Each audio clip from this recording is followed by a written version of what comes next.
haven't seen the wonderful, happy smiles on the kids' faces today when they got the first half of the gingerbread, which actually they were supposed to get the whole thing, but I didn't get finished in time. So now the pressure is on. And I'm working on this second half of the gingerbread. The way I designed it, because it's going to be so large, I find that to put it all on one base, well, for one, you can't get it through the door, and also it's a lot less stable when you're carrying it. So what I do is I tend to put them on two different bases, and I design it so that it can be joined together. And when the two boxes are pushed together, then they join up and it looks great and nobody can tell the difference. So there's a tip for you. So today what I've done, because I've got another tall tower, I've got my wall of custard creams here, which is going to be holding up another small house on top of the tower. And basically, it's a lot of work again tonight, so I'm going to do my best to get it done. Now that I'm making the roof, this is where it gets very difficult.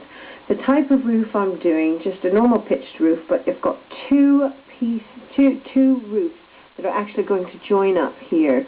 So that's going to make it very difficult to do. Now, I didn't have enough dough to make enough supports. Had I made lots and lots of supports all along the way, the job is easy peasy, and it just takes about 10 times longer.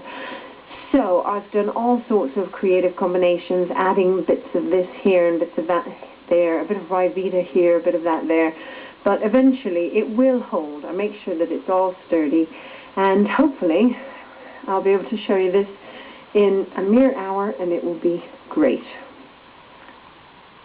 Well, I've finally got the second half of the structure. I didn't stay up too late, mind you, but it's done now, and I just need to make it look a little bit prettier, obviously.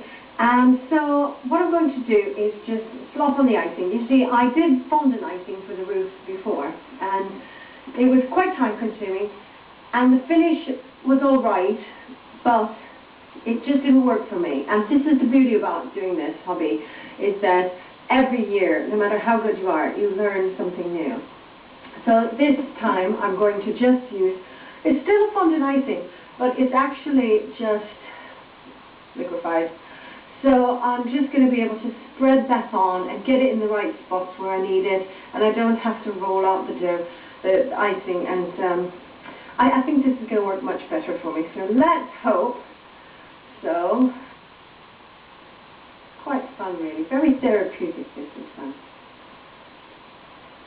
Well, it's been hard work, 60 hours or so to be, and my blood, sweat and tears have gone into the making of this house. But just seeing the wonderful faces on the lovely little kids when they look at it in amazement, and especially the older ones that say, ooh, that's lush. Whoa, job done. They don't call me the cookie queen for nothing.